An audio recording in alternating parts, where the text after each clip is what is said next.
po mga kapuso, ito na po ang ikatlong bahagi ng ating pangarap tour para sa ika-8 taong anibersaryo ng Wish Ko Lang. At para po sa ating third stop, sinadya po namin ang isang binata sa Davao na may napakabigat na dinadala. Isa na marahil sa pinakamatinding problemang nailapit sa amin ang kaso ni Hildo. Isang binata na may sakit na psoriasis, dahilan para ang balat niya sa buong katawan ay tila magsugat at mamula. Pero hindi lang yan ang suliranin ni Hildo, dahil lang talagang nagpapabigat sa kanya ay ang sakit na filariasis, na siya namang dahilan kung bakit naging sinlaki ng 2 pakwan ang kanyang ari. Paano nga ba nagsimula ang kalbaryo ng binata at ano ang nararamdaman ng mga nagmamahal sa kanya habang nakikita siyang nagdurusa? Narito po upang bigyang buhay ang kwento ni Hildo at ng pamilya Enriquez, sina binibining Jacqueline Jose at Joseph Bitangkon. Dear Wish Ko Lang, kwento po ito ng aking kapatid na lalaki.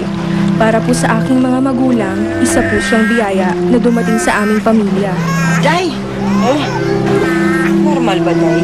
Normal! Normal na normal. Ay, Tapos na ba? oh, tapos na dong. Tanawa imong anak ko. Gwapo pa ayo. Gwapo. Ayos ah. Oh, anong ipangalan niyo sa bata? Gildo! Gildo!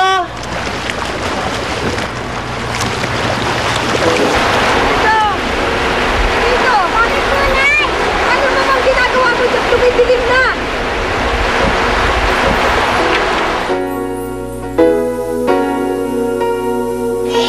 Noong nag-aaral na po si Hildo, may nakapansin po na hindi siya gaya ng kanyang mga kaklase.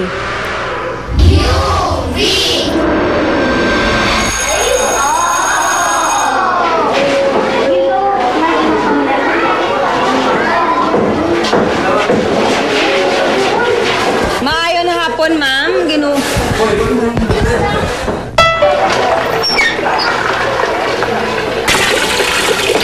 Anong nangyari sa lakad nyo? Ay, ipatawag ako ng guro ni Hildo. Kailangan daw mailipat ng eskwelahan yung bata kasi daw kailangan doon siya doon sa mga paaralan ng mga mahihina matuto. Sumuta. Nakuha niya pang bicycle lang po. Eh, dahil na ito si Gildo. Hindi ako kahibalo. Basta, ang sabi kailangan daw mailipat kasi hindi naman daw natututo. Mabuti pa.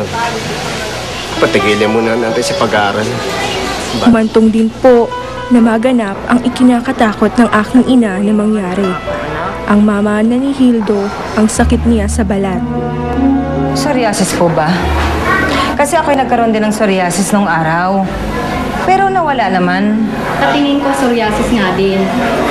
Maaring namanan niya ito sa inyo, o di kaya nakuha niya ito sa kapaligiran. Iho, ilang taon ka na ba? Bibigyan kita ng reseta para sa gamot mo. Ito ang petroleum jelly. Ipahid mo yan araw-araw sa sugat mo para mabawasan ang pangangati at malunasan ang panunuyo ng balat mo. Tanging sa may kapalang kami humihingi ng pag-unawa sa mga pagsubok na dumarating sa aming pamilya. Lalong-lalo na sa sinapit ng aking kapatid na si Hildo. Panginoon, bigyan niyo po ako ng lakas upang patuloy kong maitaguyod ang aking pamilya. At sana po ay makahanap din ako ng dagdag na trabaho para may pambili kami ng gamot ni Hildo. Diyos amang maawain, kung ako'y nagawa ninyong pagalingin, sana po ay pagalingin din ninyong anak ko na si Hildo.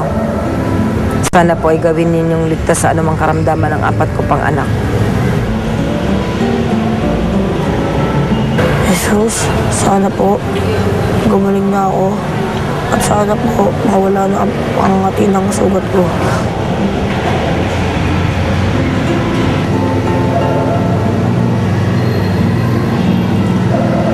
Tay, bumisikleta na po ako pauwi. Sa bahay na lang po tayo magkita.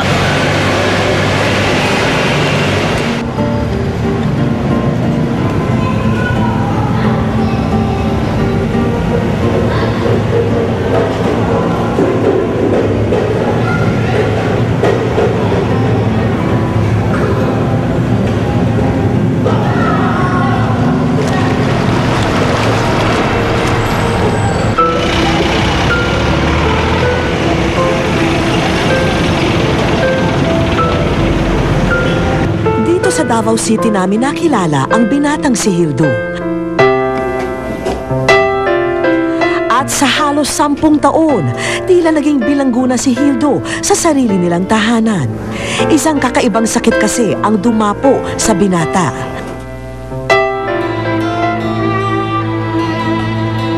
Huli kaming sinubukan ng kapalaran, maliban kasi sa kahinaan sa pag-iisip at sakit na psoriasis, isang hindi maipaliwanag na pagbabago sa katawan ang napansin namin kay Hildo.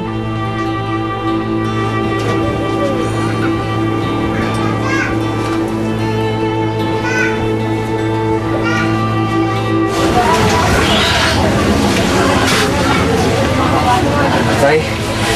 Oo, anak. Tay, normal lang kaya yung pamamaga ng ari ko?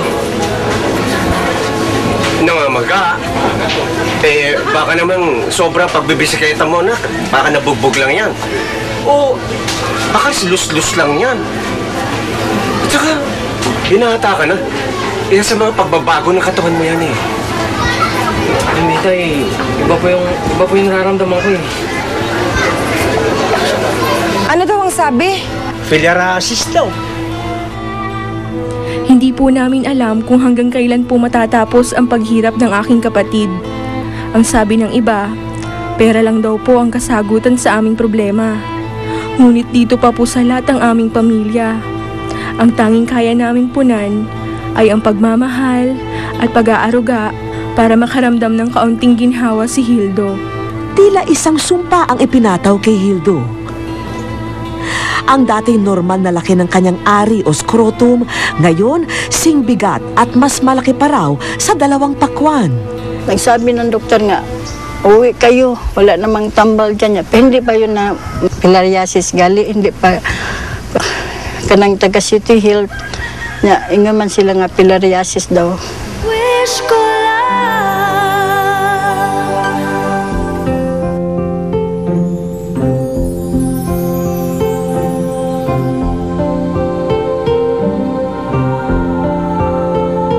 Wala talaga.